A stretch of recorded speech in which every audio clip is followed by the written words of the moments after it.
ल हेर्नुहोस् त साथीहरू, यो अफ्रिकन मुलुकमा कसरी खाइरहेको छ हेर्नुहोस् त। हेर्नुहोस् त यो मान्छेले ट्याक्कै मान्छेको अनुहार जस्तो परेको टाउको मासु खाइरहेको छ हेर्नुहोस् त।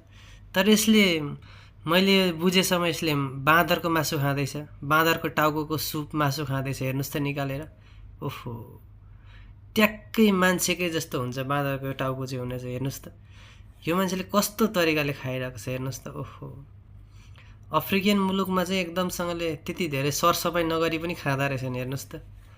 ओहो, यो बुढोलाई कसरी रुचेको होला यस्तो खाना हेर्नुहोस् त। ल,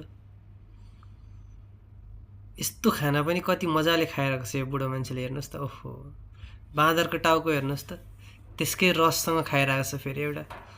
यसको हात हेर्नुहोस् न, हात कति फोहोरी छ। ओहो, संसारमा धेरै किसिमका अचम्मका मान्छेहरू हुन्छन् हेर्नुहोस् त। ओहो।